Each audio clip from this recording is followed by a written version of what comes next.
ॐ वीरं वीरं महावीरं ॐ वीरं वीरं महावीरं तेरे चरण दिखाए भवतीरं तेरे चरण दिखाए भवतीरं ॐ वीरं वीरं महावीरं ॐ वीरं वीरं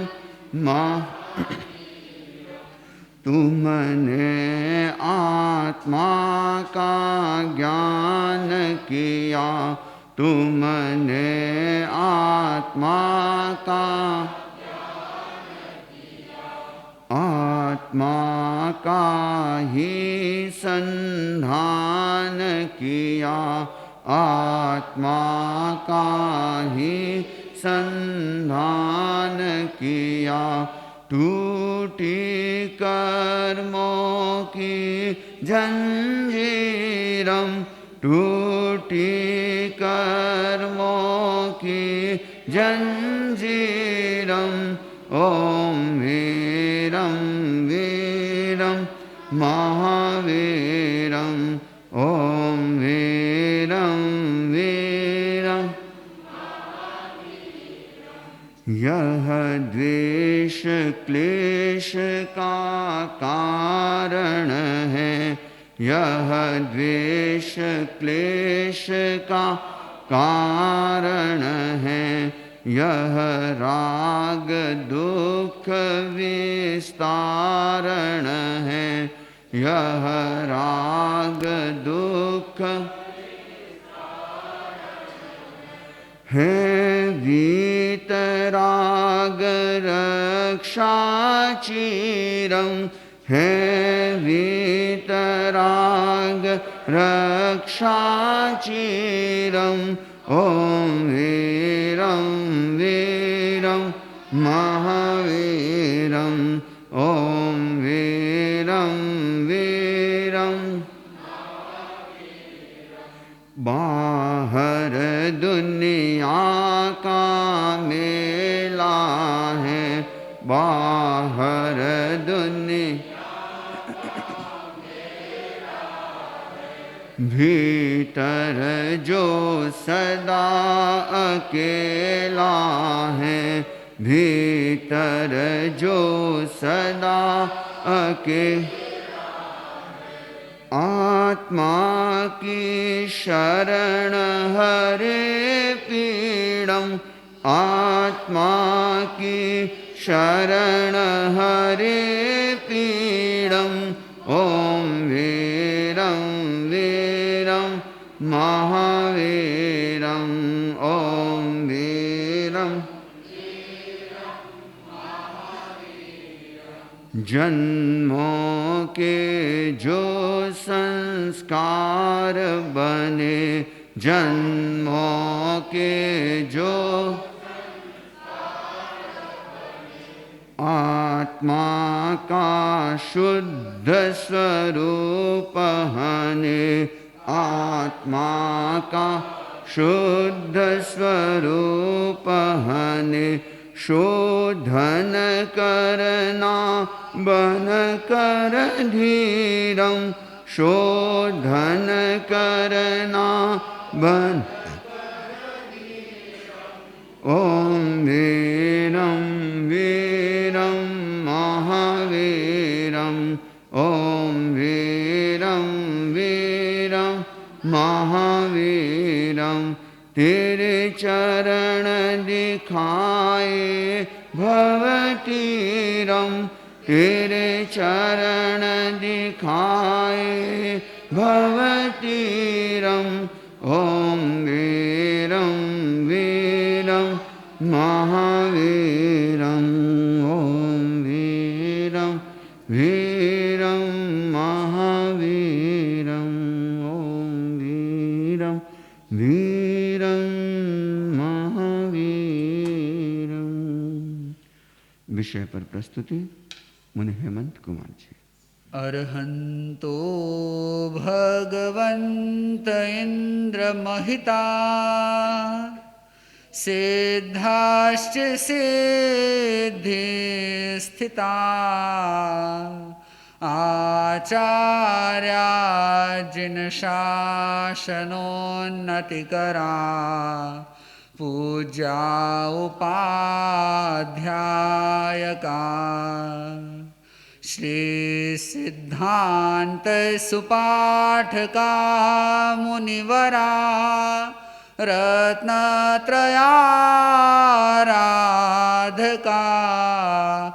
पंचैते परमेष्ठिनः प्रतिदिनं कुर्वन्तु नो मंगलम्। आराध्य देव श्रवण भगवान महावीर के चरणों में वंदना। परम पावन आचार्य श्री महाश्रवण जी के चरणों में वंदन। विराजित मनुष्य के चरणों में वंदना। उपस्थित श्रद्धालु श्रावक श्राविकाओं, समय के साथ व्यक्ति को अनेक प्रेरणाएं मिलती है और उन प्रेरणाओं के अनुसार व्यक्ति अपने जीवन के कुछ लक्ष्य निर्धारित करता है, कुछ अपने तौर तरीके बनाता है और आपकी भाषा में जिसे ट्रेंड बोलते हैं, क्या बोलते हैं? ट्रेंड। आप फॉलो करते कि नहीं करते हैं? अच्छा, 2014 में आपने किसको ज्यादा फॉलो किया? हाँ, अरे वाह, अच्छा। और अगर हम बच्चों से पूछें कि 2012 में किसको फॉलो किया? हाँ, तो अलग अलग समय में, अब मान लो 12 का पूछूं तो आपके सामने किसी व्यक्ति का नाम नहीं होगा तो कोई फिल्म का नाम हो जाएगा, कोई सीरियल का नाम हो जाएगा। आज पूछूं बहनों को आप किसको फॉलो करते हैं तो किसी न किसी चीज को वे गिना देंगे। तो व्यक्ति की सोच में, व्यक्ति के विचारों में बहुत प्रेरणाएं असर करती है, बहुत व्यक्तित्व और बहुत घटनाएं, यानी कि बहुत सारे पर्सन्स, बहुत सारी पर्सनैलिटीज और बहुत सारे इंसिडेंट्स उसको क्या करते हैं? इफेक्ट करते हैं, उसकी मेंटालिटी को, उसके चिंतन को प्रभावित करते हैं और उसके अनुसार वह अपने जीवन का क्या सोचता है? लक्ष्य सोचता है, उस अनुरूप अपने जीवन के अरमान सजाता है। आपने अगर 2014 में मोदी जी का भाषण सुना तो आपके मन में भी क्या हुआ कि मैं भी एक क्या बन जाऊं? मेरे 125 करोड़ देशवासियों को मेरा, आपने भी सोचा होगा, कभी मन में एक भाव जाग गया होगा। अभी कोरोना देखा तो आपके मन में हो गया होगा कि भाई मुझे भी क्या होना चाहिए था? एक डॉक्टर हो जाना चाहिए था। तो अलग अलग चीजों को देख करके व्यक्ति के लक्ष्य बदलते रहते हैं। लेकिन मैं आपसे प्रश्न करता हूं, इतना कुछ देखा, इतने कुछ लक्ष्य बनाए आपने हासिल क्या किया? क्या आप मोदी बन गए? क्या आप नेता बन गए? क्या आप डॉक्टर बन गए? या कोई आप फिल्म विशेष के अभिनेता या अभिनेत्री बन गए? आपने सोचा, देखा और लक्ष्य बनाया, अपने स्वप्नों को भी उनके साथ उड़ान भरने की क्या दे दी? इजाजत दे दी। आप मन में सोचने भी लगे। और कई के लोगों ने तो जैकेट भी बनवा लिए होंगे, बनवाए कि नहीं बनवाए, है ना? कई के लोगों ने हो सकता है अलग अलग तरह की चीजें भी खरीदी होगी, लेकिन उन चीजों को करने से क्या हुआ? मिल गया? क्या वैसे बन गए? न कुछ मिला न वैसे बने। क्यों? इसका सीधा और सीधा समाधान यही है कि हमने सिर्फ सोचा, करने का विशेष कोई प्रयत्न नहीं किया, और कुछ किया तो वो भी क्या की? नकल की। क्या की? नकल की। अकल नहीं लगाई, हमने सिर्फ और सिर्फ नकल कर दी और उस नकल के परिणाम स्वरूप न हमें वैसी मंजिल मिली, और अगर किन्हीं व्यक्ति ने कुछ नहीं किया तो उन्हें भी कुछ प्राप्त नहीं हुआ। तो कहा जाता है कि जिंदगी में कुछ बनना है, कुछ पाना है। जिंदगी में कुछ बनना है और कुछ पाना है तो हमें जीने के तरीके बदलने होंगे, इरादे बदलने की जरूरत है। इरादे बदलने की जरूरत नहीं है। और आज का ये विषय डबल बॉन्ड हमें एक ऐसी ही प्रेरणा देता है कि हमें अपने जीवन के तरीके को बदलना है। क्या बदलना है? अपने जीवन के तरीके को बदलना है, हमें इरादों को नहीं बदलना है। तो एक प्रयत्न हमारा हो कि जिंदगी के कुछ तरीकों को बदले। अब जिंदगी के तरीके बदलने के लिए हमें शुरुआत कहां से करनी है? From where we can start, when we can start, कहां से और कब हम उस कार्य की शुरुआत कर सकते हैं। और अगर बात कब की हो तो उसके लिए कोई बहुत लंबा चौड़ा उत्तर नहीं होगा, अभी से। कब से? अभी से हमें शुरुआत करनी होगी। किसकी? अपने जीवन को अच्छा बनाने की, अपने जीवन को अपने लक्ष्य के अनुरूप साधने की शुरुआत अभी से करनी होगी। और कहां से करनी है? From where. तो इसका भी समाधान है कि अपने से करनी। कहां से करनी है? स्वयं से उस जीवन की शुरुआत करनी है। और उसमें दो रूप हमें देखने हैं। सबसे पहला, आप अपना एक्टिविटी लेवल चेक कीजिए। कौन सा लेवल चेक करना है? एक्टिविटी। और दूसरा है अपना स्ट्रेंथ लेवल चेक करना है। पहला कौन सा लेवल चेक करना है? Activity level. और दूसरा, अब देखिए कि आप एक्टिविटी कौन सी करते हैं, कब करते हैं, कैसी करते हैं। आप अपने जीवन में देखना, अपनी डेली लाइफ में एक्टिव होते हैं, कुछ सक्रियता आपके जीवन में आती है, और वह किस रूप में आती है वह हमको देखने की जरूरत है। कई लोग होते हैं सुबह से शाम तक आलस के भावों में ही रहते हैं। आलस ही उनका क्या है? क्या है? आलस ही शायद उनकी एक्टिविटी, आलस ही उनका नेचर है, या आलस ही उनका दोस्त है, या आलस ही उनकी जीवन शैली है। तो कई लोग हैं जो ऐसे हैं कि सिर्फ उदासी में ही रहते हैं, उदासी ही शायद उनकी एक्टिविटी है। और कई लोग सिर्फ लोगों पर प्रतिक्रिया करते रहते हैं, वो प्रतिक्रिया ही उनकी क्या बन गई है? एक्टिविटी बन गई। लेकिन हमारी एक्टिविटी क्या है और कैसी है, यह हमें खोजना है। लेकिन उससे पहले एक प्रश्न होगा कि आपकी एक्टिविटी कब शुरू होती है? क्या आपकी एक्टिविटी कब शुरू होती है? अब से। अच्छा, आपकी उठने के बाद। आपकी सवेरे। वेरी गुड, बच्चों ने बहुत अच्छे उत्तर दिए। सवेरे और उठने के बाद। सवेरे हो जरूरी नहीं है, हो सकता है कुछ टाइम क्योंकि उठने का टाइम क्रॉस हो गया, लिमिट क्रॉस हो गई, तो आपकी एक्टिविटी भी बाद में शुरू होने वाली है। तो हमारी एक्टिविटी सुबह उठने के बाद शुरू होती है। तो हमें सबसे पहला यह ध्यान देना है कि हम उठते कब हैं। और अगर हमारा उठने का समय सही है, सोने का समय सही है, तो हमारी एक्टिविटी सही होगी, अच्छी होगी। और अगर सोने का समय सही नहीं, उठने का समय सही नहीं, तो हमारी एक्टिविटी अच्छी होने वाली नहीं है। और मैं आपको सीधा कह दूं कि आपको जल्दी उठना है, तो आपके लिए क्या होगी? एक मुश्किल हो जाएगी, मुसीबत हो जाएगी। चाहे बड़े लोगों से कहूं, चाहे बच्चों से कहूं, चाहे युवाओं से कहूं, चाहे प्रौढ़ व्यक्ति से कहूं, सीधी हमारे सामने एक तकलीफ हो जाएगी। लेकिन एक प्रयत्न आप आज से ही प्रारंभ कर सकते हैं। सोने में और जागने में एक बैलेंस बना लेना है। क्या बैलेंस बना लेना है? दिन में 24 घंटे होते हैं। कितने घंटे होते हैं? 24 घंटे। और अगर बैलेंस की बात करेंगे, 2 है और बैलेंस करना है, तो क्या होगा? 12 घंटे सोना और 12 घंटे। तैयार हो? हैं? कौन तैयार है? 12 घंटे सोने को मिल रहा है, कौन तैयार है? कोई हैं? कितने लोग? वो रहे 2 पीछे। कौन है? 2। अरे वाह, कौन है? किसकी बच्ची है? भागना चाहिए हैं? अरे वाह, अच्छा। इधर भाइयों में कोई 12 घंटे सोने को मिले तैयार है? रेडी? Nobody, everybody, somebody. हैं? आप तैयार हो? 12 घंटे सोना और 12 घंटे जागना, ऐसा बैलेंस तो हम नहीं बना पाएंगे। लेकिन बैलेंस बनाने की बात ऐसा कह रहा हूं कि हमारा सोने का समय और उठने का समय हम निर्धारित कर लें कि मुझे 8 घंटे से ज्यादा नींद नहीं लेनी। आप शुरुआत इस तरह से करें। मैं सीधा कह दूं कि सुबह 6 बजे उठना है, तो आपके लिए क्या हो जाएगा? मैराथन से भी बड़ा काम हो जाएगा, आपके लिए बड़ी मुश्किल खड़ी हो सकती है। लेकिन आप इतना संकल्प कर लें कि मुझे 8 घंटे से ज्यादा नहीं सोना। और अगर सोओगे 8 घंटे, तो एक्टिविटी का टाइम कितना होगा? कितना होगा? 16 घंटे। तो आप इस तरह का एक बैलेंस अभी से बनाना शुरू कीजिए। और उसके साथ जो अपना आज का चैप्टर है कि व्यक्ति जागता कैसे है, वह भी बहुत महत्व की बात है। आपकी एक्टिविटी, आपके सक्रियता के साथ आपके जागने के तरीके का भी बहुत बड़ा संबंध है। अपने पहले बूढ़े बुजुर्ग कहा करते थे कि रोते रोते नहीं उठना चाहिए। क्या बोलते थे? रोते रोते उठना नहीं चाहिए, रोते रोते घर से कहीं जाना नहीं चाहिए। ऐसी कुछ बातें हमें बहुत कहना चाहिए कि एकदम नॉर्मल तरीके से, सहजता से सिखाई जाती थी। तो आपने कभी सोचा होगा कि अगर रोते रोते उठने से कोई फर्क पड़ सकता है जीवन में, एक्टिविटी में कोई फर्क पड़ सकता है? क्या पड़ सकता है? हाँ?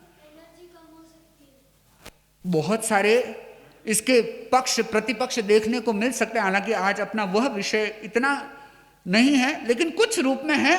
तो हम जिस भावों में उठते हैं, जिन विचारों में उठते हैं, पूरे दिन उन विचारों का क्या चलता है? सिलसिला चलता है। पहले तो कहते थे कि रोते रोते उठना नहीं, अच्छे से उठना, सुबह उठते ही तीर्थंकरों का स्तवन करना, क्या करना? 24 पोरे हैं अपने हाथ के, 4 अंगुलियां, इस हाथ की 4 अंगुलियां, इस हाथ की पोरे कितने हैं? जो खंड या बोल दे थोड़ा, जो हाथ में जो डिवाइड किया हुआ है सिस्टम, वो क्या है? 24 है ना? 24 भगवान है और 24 अपने पास कितने खंड हैं, और इन 24 खंडों में हम एक एक तीर्थंकर का नाम स्मरण कर सकते हैं। और आज के लोगों ने क्या है? अपना जीने का तरीका बदल दिया। आज को देखते हैं लोग, सुबह उठते ही मुझे क्या देखना है कि मुझे लकी चेहरा देखना है। क्या करना है? मेरा लकी चेहरा कौन सा है? तो कोई माँ का चेहरा देखता है, कोई किसी का चेहरा देखता होगा, पता नहीं, लेकिन सब अपना अपना लकी चेहरा देखने की कोशिश करता है। और इन सब का संबंध हमारे जागरण के साथ होता है। तो यहां जागरण के 5 निमित्त बताएं। कितने? 5 कारणों से व्यक्ति जागता है। और सबसे पहला कारण इसमें बताया है शब्द। कौन सा? सबसे पहला कारण कौन सा बताया? शब्द।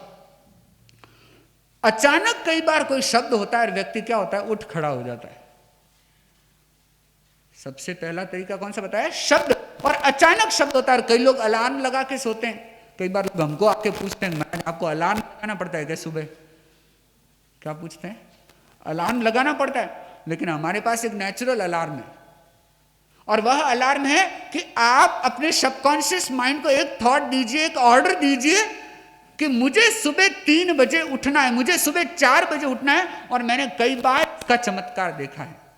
मैंने सिर्फ इतना प्रयोग किया कि मुझे 4 बजे उठना है, और कई बार मैंने घड़ी को देखा, बराबर 3:59 मेरी आंख खुल जाती। क्यों? हमने जो स्वयं की घड़ी, जो जैविक घड़ी बायो क्लॉक है, उसका अगर सिस्टम और उसको प्रॉपरली गहराई से, अच्छे तरीके से और स्पष्ट तरीके से ऑर्डर दिया है, तो वो उस ऑर्डर को पूरा करती है। लेकिन आप लोगों को किस चीज की जरूरत होती है? अलार्म की। अब कई लोग बोलते हैं अल्लाह राम। अरे अल्लाह और राम दोनों इकट्ठे कैसे हो गए? इसको अलार्म बोलते हैं। क्या बोलते हैं? अलार्म। तो ये अलार्म आपको क्या करता है? जगाता है। तो कई लोग पड़ोसी के घर की कोई आवाज सुन करके उठते हैं, तो कई लोग क्या है? माँ की डांट सुन करके उठते हैं। तो कुछ लोग शब्द को सुन करके उठते हैं, तो कई लोग स्पर्श को फील करके उठते हैं। कोई जब झकझोरता है तो क्या होता है? तो पता लग जाता है कि अब उठने का समय हो गया। झकझोरते हैं, पकड़ते हैं, दबाते हैं। कई लोग तो क्या करते हैं? चद्दर उठा के फेंक देते हैं। न जाने सब घरों में अपने अलग अलग तरीके होते हैं। मारा कुटा भी सुबह शुरू होता होगा, पता नहीं, है ना? डांट फटकार भी शुरू होती अलग अलग घरों की अलग अलग स्थिति, एक जैसी स्थिति नहीं है सब जगह। तो दूसरा तरीका क्या होता है उठने का? स्पर्श से। और तीसरा तरीका होता है जब भूख लग जाती है। क्या लग जाती है? और कई लोगों को तो सपने में क्या दिखती है? रोटियां दिखती है। अब रोटियां दिखनी बंद हो गई होगी तो अब कोई और चीजें दिखती होगी, और नई डिशेज आपको दिखती होगी। तो कई लोगों की नींद भूख लगने के कारण खुल जाती है। और चौथा जो बताया है वह सबसे, इन तरीकों में सबसे उपयुक्त तरीका कहा जा सकता है, और वह है निद्रा क्षय से। किससे? यानी कि नींद पूरी होने से उठ जाता है। और मैं लगभग कह सकता हूं कि लोग नींद पूरी होने पर, बहुत कम लोग उठते हैं, बहुत कम लोग। आप में से कौन व्यक्ति ऐसा है नींद पूरी होने पर उठता है? देख लिया ना आपने? इतने सारे लोग आप बैठे हो, उन लोगों में 4 लोगों ने मुश्किल से हाथ खड़ा किया, 5 लोगों ने कि नींद पूरी हो जाती है, उठ जाते हैं। कई लोग तो देखे उठना पड़ता है। अब 8 बज गए, नहीं उठोगे तो ऑफिस नहीं जा पाओगे, श्रीमान जी के टिफिन नहीं बना पाओगे, स्कूल नहीं जा पाओगे। तो वह मजबूरन आपको उठना पड़ता है। आप अपने नींद पूरी होने से नहीं उठते। लेकिन बात मैं एक्टिविटी की कर रहा हूं, अगर आपकी नींद सही रूप में पूरी पूरी हुई है तो आप क्या करोगे? आप सही समय पर उठ पाओगे या उठने के साथ आप तरोताजा अनुभव करोगे। और अगर तरोताजा अनुभव करेंगे तो आपके आने वाले फिर जो एक्टिविटीज आपको करनी है वह बड़ी ही आसानी से आप संपादित कर सकोगे। तो हम जब उठते हैं सबसे सही तरीका क्या है कि हमारी नींद पूरी हो गई और उठने के बाद अगर हमें ताजगी का अनुभव हो रहा है तो वह हमारा नींद का तरीका यानी कि हमारा विश्राम और हमारा उठने का समय और उठने का तरीका सब बराबर है। और आप अपने आप को सेल्फ चेक कर लेना। अमूमन होता है कि सुबह क्या होता है, क्या हो गया, नेक पेन हो रहा है, किसी को बैक पेन हो रहा है, किसी को लो बैक पेन, किसी को साइड बैक पेन, न जाने कितने कितने पेन आ गए हैं। और सुबह उस पेन के साथ आपकी शुरुआत होती है। लेकिन सही शुरुआत उस व्यक्ति की हो पाएगी जिसने सही रूप में रेस्ट की है, यानी कि जिसका विश्राम में और जागने में, जिसकी एक्टिविटी और रेस्ट में एक बराबर तालमेल है, वह सही तरीके से जाग सकता है। और पांचवा तरीका बता दिया, स्वप्न। क्या होता है ये? अनसर्टेन है। आप रात को 10 बजे भी जाग सकते हो, रात को 12 बजे भी जाग सकते हो, रात को 2 बजे भी उठ बैठ सकते हो और सुबह 7 बजे भी आप जाग सकते हो। तो कई बार ऐसा स्वप्न आता है और हम उठ के बैठ जाते हैं, जाग जाते हैं, नींद उड़ जाती है। तो एक कारण यह बताया गया कि जब स्वप्न टूट जाता है, इन 5 तरीकों से हम उठते हैं और इन हर तरीकों के साथ हमारी एक्टिविटी का बहुत बड़ा संबंध। और सबसे सही तरीका होता है कि नींद पूरी हो जाने पर उठना, या समय पर नींद पूरी हो जाना। और समय पर नींद तभी पूरी हो पाएगी जब आप समय पर विश्राम करने चले जाएंगे। बचपन में एक पोयम सीखा करते थे, कौन सी? Very good, early to bed early to rise, है ना। और वो शायद नर्सरी, केजी, प्रेप या फर्स्ट स्टैंडर्ड में जहां कहीं पढ़ी वहीं शायद हम छोड़ करके कहाँ आ गए? कहाँ आ गए? अरे आगे कहाँ आ गए? जहाँ आने थे वहां आ गए, आगे आए नहीं हो अभी तक, शायद उससे पीछे चले गए या वहीं के वहीं बैठे, बस उसको हमने छोड़ दिया, सुना, सीखा या रट लिया, उससे आगे उसका महत्व हमने अपने जीवन में नहीं दिया। लेकिन आपको यह विशेष बात कहना चाहूंगा कि यह हमारे लिए कोई विशेष बात नहीं है कि हम कौन से समय जाग रहे हैं और कौन से समय सो रहे हैं। आप कहेंगे ऐसा कैसे? अगर अध्यात्म की दृष्टि से देखें, धर्म की दृष्टि से देखें, या जो भगवान महावीर ने हमें उपदेश दिया, क्योंकि हमारी पुस्तक का टाइटल है भगवान ने कहा, और जो भगवान ने कहा उसके अनुसार अगर हम बात करें तो हमें हमेशा जागना चाहिए। क्या करना चाहिए? हमेशा जागना चाहिए। और ये डबल बॉन्ड का पहला फॉर्मूला है कि बी अवेयर ऑलवेज। क्या? हमेशा क्या रहें? जागरूक रहें, सदा जागें। और अगर आप सदा जागते हैं तो अपने जीवन को क्या बना सकते हैं? धन्य बना सकते हैं, अपने जीवन में सफलता का अर्जन कर सकते हैं। और सदा जागने का मतलब मैं ये नहीं कह रहा हूं कि नींद नहीं लेना, नींद लेना बिल्कुल अलग बात है, और यहां जागने की बात बिल्कुल अलग है। आप चाहे रात को लेटे हुए हैं, चाहे दिन में चल रहे हैं, आप किसी भी समय हैं, आपका कॉन्शियस कितना जागरूक है यह बहुत बड़ी बात होती है। और कई रात को नींद में भी क्या होते हैं? जागते होते हैं। एक बार आचार्य श्री महाश्रवण जी, मुझे याद है आमेट की बात है, आचार्य श्री विश्राम कर रहे थे और रात को लगभग 11:15 का समय होगा। कितने बजे का समय होगा? 11:15 का। और आचार्य श्री का अमूमन समय रहता है कि जैसे ही 1 प्रहर रात पूरी हुई, आचार्य श्री क्या कर लेते हैं? अपनी शायिका यानी कि अपने आसन पर, अपने बिछौने पर विश्राम की मुद्रा में स्थित हो जाते हैं। तो रात को 11:15 बजे और आचार्य श्री ने अचानक संतों को आवाज लगाई और बोला कि तुम समण जी को बुलाओ। किसको बुलाओ? समण जी को। एक समण थे उस समय जिनकी सावधिक समण दीक्षा यानी कि 3 महीने की समण दीक्षा हुई थी। कितने महीने की? 3 महीने की समण दीक्षा हुई थी। और आचार्य श्री रात को विश्राम में उनको बुला रहे हैं कि उनको बुलाओ। संतों ने देखा कि वो समण नया समण, और गुरुजी ने आधी रात को उसको क्यों याद किया। तो जैसे ही उन समण जी को बुलाया गया और आचार्य प्रवर ने उन्हें क्या किया? आगामी दीक्षा प्रदान कर दी रात को। कैसे? कि 3 महीने का समय पूरा होने वाला था। क्या 3 महीने का समय सावधिक, सावधिक यानी अवधि सहित, एक तो होता है यावत जीवन के लिए, उनको सावधिक समण दीक्षा यानी कि समण दीक्षा उनको दी गई थी विद समय। तो उनका समय कितना था? 3 महीने का। और आप सोचोगे महाराज रात को क्या याद आया? नहीं, आचार्य को अचानक याद आ गया कि इनका तो टाइम पूरा होने वाला है। तो आचार्य ने फिर क्या किया? उनको दीक्षा प्रदान की। तो ये एक उदाहरण है कि व्यक्ति हर समय कैसे रहता है? जागरूक रहता है। और मैं आपको ये नहीं कह रहा हूं कि टेंशन कर लेना है कि आपको कल नोटिस भरना है न कल EMI भरना है न जागते रहो, वैसा नहीं कह रहा हूं।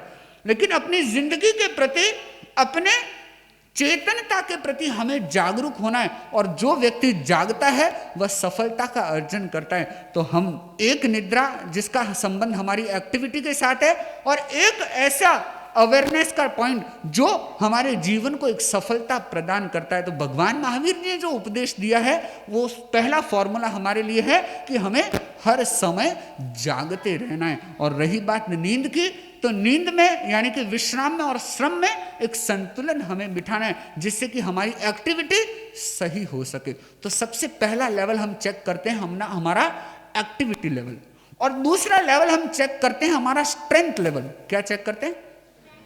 अगर हमारी स्ट्रेंथ अच्छी है तो हमारी जिंदगी क्या बन सकती?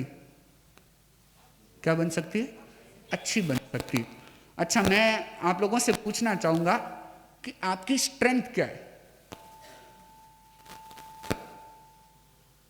आपकी स्ट्रेंथ क्या? फिट। अरे वाह, ये फिट है। अच्छा, और कोई पीछे बड़े लोगों में? हाँ, बच्चे तो जवाब दे रहे। हाँ, सेल्फ कंट्रोल, बहुत सुंदर। अच्छा, आप बताएंगे कुछ? नहीं, आप? मन कोई स्ट्रेंथ नहीं है। मन तो व्यक्ति का क्या है? नहीं, घोड़े की बात नहीं कर रहा हूं, क्योंकि तो सबके पास है। आपकी स्ट्रेंथ क्या है? हेल्दी। अरे वाह, ओहो, पक्की बात, दृढ़ संकल्प आपकी स्ट्रेंथ है। आपकी व्यक्तिगत पूछ रहा हूं मैं, होनी चाहिए वो नहीं पूछ रहा हूं, आपकी व्यक्तिगत कुछ कोई बताएगा? हाँ, ऑनेस्टी, वेरी गुड। और बी ऑनेस्ट ऑलवेज, किसके लिए? वेरी गुड, बहुत अच्छी बात है कि स्वयं के प्रति ईमानदार होना। और ये मजे की बात है कि लोग दूसरों के प्रति तो ईमानदार फिर भी मिल जाएंगे, लेकिन स्वयं के प्रति ईमानदार नहीं मिलते। अगर आप ईमानदार हैं तो बहुत बड़ी स्ट्रेंथ है आपकी। और कोई है? बस ऐसे ही चल रही है जिंदगी। आपकी ताकत क्या है ये बताइए। हो सके उतना जल्दी क्रोध नहीं करना। और हाँ, आपके शांत रहना। देखिए कि हमारी स्ट्रेंथ होनी चाहिए, और वो स्ट्रेंथ का हमें स्पष्टता से क्या होना चाहिए? ज्ञान भी होना चाहिए। अपन अगर समझ नहीं पा रहे हैं, समझा नहीं पा रहे हैं, तो समझ लेना चाहिए कि हमारी वह स्ट्रेंथ सही रूप में स्ट्रेंथ भी नहीं है। स्ट्रेंथ बोलने का मतलब कोई भाषण देना नहीं होता। स्ट्रेंथ का मतलब ये नहीं होता कोई लंबी चौड़ी आप डिबेट करने लग जाओ, नहीं।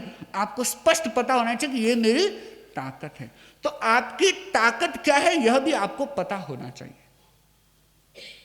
और अलग अलग लोगों की अलग अलग ताकत होती है, और वर्तमान समय में अधिकतम लोग ऐसे मिलेंगे जिनकी क्या नहीं है, अपनी कोई स्ट्रेंथ है नहीं, या अगर है तो लोगों को मालूम नहीं है, ज्ञात नहीं है, जानकारी में नहीं है।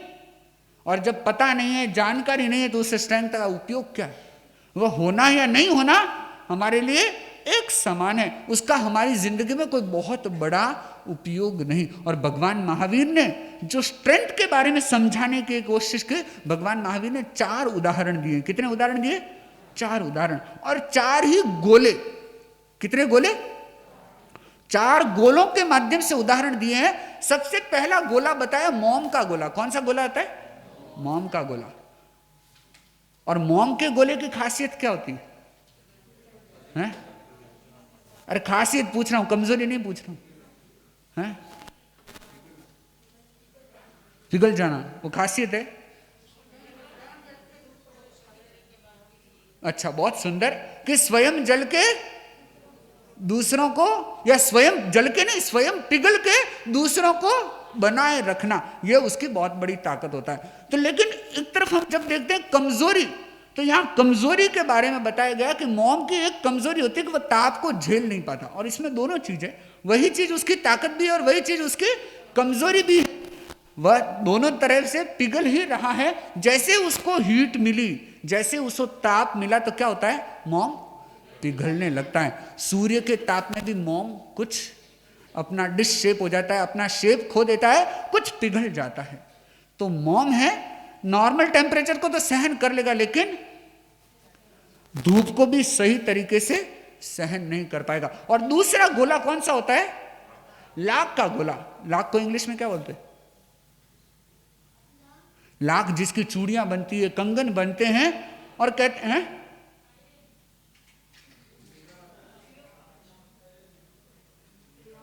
चलो कोई बात नहीं, उसको बाद में खोजेंगे। लाख, उस लाख को कहते हैं कि उस लाख का गोला है, धूप में तो नहीं पिघलेगा, लेकिन जैसे ही आग के पास ले जाया गया तो क्या होगा, पिघल जाएगा। उसकी कमजोरी यह होती। तो उसके बाद एक गोला होता है लकड़ी का गोला। किस चीज का गोला होता है, लकड़ी का गोला, और वह धूप में भी नहीं पिघलेगा। आग के पास ले गए तब भी नहीं पिघलेगा, लेकिन आग के अंदर डाल दिया तो क्या हो जाएगा, जल के राख हो जाएगा। और चौथा गोला कौन सा होता है, मिट्टी का गोला। और मिट्टी के गोले को आप धूप में रखो तो क्या होगा, हैं, धूप में उसको कोई विशेष फर्क पड़ने वाला नहीं। उसको आग में डालो तो क्या होगा, पक जाएगा। हमने देखा, अगर हम भारतीय स्थापत्य कला को देखें, आर्कियोलॉजी को अगर जब हम देखते हैं, और जब किसी चीज को बनाने, मकान निर्माण आदि की बात करते हैं, तब ईंट की बात आती है। और पहले ईंटें चला करती थी सन बेक्ड ब्रिक्स। कौन सी चलती थी, सांचे में उन्हें ढाल दिया जाता था और धूप में सुखा देते थे, और फिर उनसे क्या करते थे, मकान बना देते थे। और उसके बाद एक और तरीका आया, और वह कौन सा आया, फायर बेक्ड। अभी तो कंपोजिट आने लग गई, बहुत सारे अलग अलग तरीके से आने लग गए, लेकिन एक समय था जब कौन सी चीजें चलती थी ज्यादा, ईंट जो अग्नि में पकाई गई। और हमने बिल्कुल नजदीकी से देखा, करीबी से देखा कि जब उसकी भट्टी में, जब वो भट्टी में उसको पकाया जाता है तो एकदम लाल लाल हो जाती है। तो आप चाहे ईंट का शेप दें, चाहे गोले का शेप दें, अगर मिट्टी को आपने आग में डाला है तो क्या होगा, वह लाल हो जाएगा, और जितना लाल होगा उतना पक जाएगा। हम पंजाब में थे और कहते हैं पंजाब की ईंट बहुत फेमस होती है, तो कई भट्टों में भी देखा हमने कैसे ईंट पकती है। तो एक आदमी ने हमको बताया कि महाराज ईंट को अगर चेक करना है तो उसका बहुत बढ़िया तरीका है, आप 2 ईंट लीजिए, आपस में उनको बजाइए, उनकी आवाज भी एकदम स्पेशल आएगी और वह जल्दी से टूटेगी नहीं। अगर नहीं टूटती तो वो क्या है, वो सही ढंग से पकी हुई ईंट है। और अगर आवाज सही रूप में नहीं आ रही है और टूट जाती है, दोनों में से एक भी चीज हो जाती है, तो आप समझ लीजिए कि यह क्या है, ये सही ढंग से नहीं पकी है।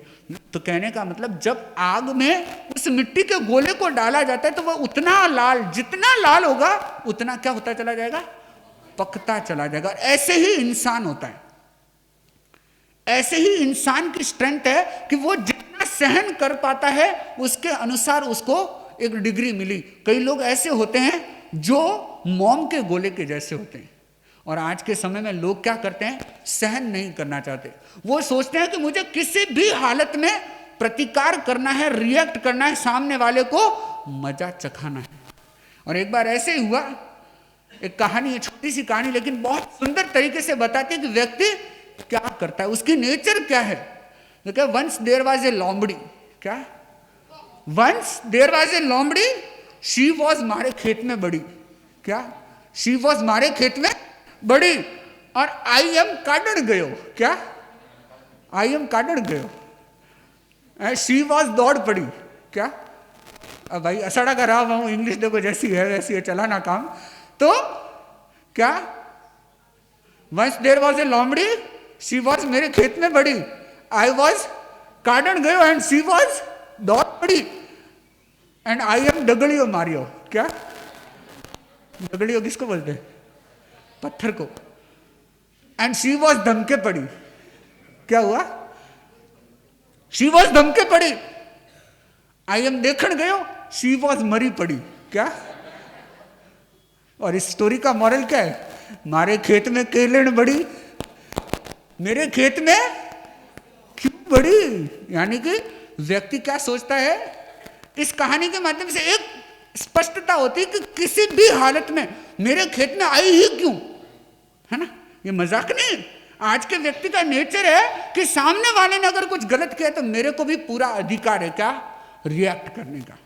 और ये रिएक्ट करना किसी भी हालत में हमारी स्ट्रेंथ नहीं है। हमारी अगर स्ट्रेंथ है तो वो क्या है, टॉलरेंस, सहन करना, झेलना, समस्याओं का सामना करना और उस समस्याओं में खड़े उतरना। और कई व्यक्तियों के जीवन को, कई व्यक्तियों की पर्सनैलिटी को हम देखें तो वो मोम के गोले के समान होती, वो सहन नहीं करती, वो झेलती नहीं है, वह पिघल जाते हैं, कमजोर पड़ जाते हैं। थोड़ा सा कुछ हुआ, थोड़ी सी कुछ विपरीत स्थिति आई, इतने में क्या होते हैं, छूट जाते हैं। तो कुछ लोग ऐसे होते हैं जो थोड़ी ज्यादा विपरीत स्थिति, थोड़ी कुछ ज्यादा डिफिकल्टी आती है तो क्या होता है, तो हिम्मत हार जाते हैं। और कुछ लोग ऐसे होते हैं जो थोड़े और आगे बढ़ जाते हैं लेकिन अंत समय तक, अंत स्थिति तक पहुंच नहीं पाते, बीच रास्ते में क्या कर देते हैं, अपना इरादा बदल देते हैं। मैंने शुरुआत में कहा कि हमें तरीके बदलने की जरूरत है, इरादे बदलने की जरूरत नहीं है। और कुछ लोग ऐसे ही होते हैं, आधे रास्ते से अपने इरादे बदल देते हैं, रास्ते बदल देते हैं। लेकिन कुछ लोग ऐसे होते हैं, कुछ लोग जो कितनी कठिनाई आए और जितनी ज्यादा कठिनाई आती है वो उतने ज्यादा क्या बन जाते हैं, मजबूत बन जाते हैं। और वही टॉलरेंस पावर, उनकी वही सहन शक्ति क्या बन जाती है, उनकी जीवन की दिशा को बदल देने वाली होती है। और यह डबल बॉन्ड का दूसरा फॉर्मूला है। क्या है, टॉलरेंस पावर। पहला है बी अवेयर ऑलवेज, और दूसरा टॉलरेंस पावर बोले या टॉलरेट इन एवरी सिचुएशन। हर परिस्थिति में क्या कर सकते हैं, हम टॉलरेट कर सकते हैं, सहन कर सकते हैं। और अगर ये दो फॉर्मूले हमारे जीवन में आ जाते हैं तो समझ लेना चाहिए कि हमारा जीवन कैसा हो जाता है, डबल बॉन्ड। और भगवान महावीर को आप देखिए कि उन्होंने जागरण में भी क्या किया, टॉप लेवल हासिल किया, और सहनशीलता में भी उनका लेवल क्या था, टॉप लेवल।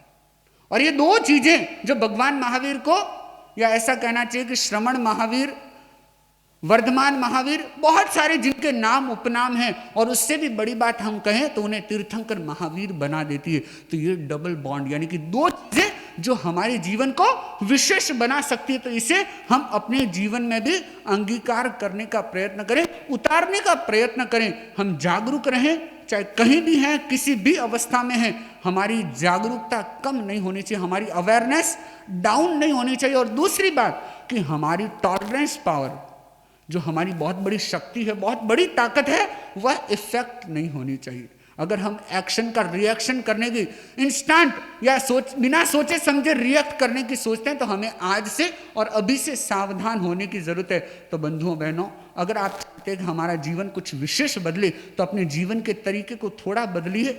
और उसको बदलने के लिए आप अपने एक्टिविटी लेवल और स्ट्रेंथ लेवल को चेक कीजिए, और उसके बाद स्वयं के जीवन में अवेयरनेस को बढ़ाइए और टॉलरेंस पावर को कैसे अच्छा बना सकते हैं, इस पर आपको काम करना है। और ये दो बॉन्ड, ये डबल बॉन्ड आपको एक अलग ही पहचान देंगे, और वह आपके जीवन का एक बहुत बड़ा अचीवमेंट होगा, आपकी एक बहुत बड़ी उपलब्धि होगी।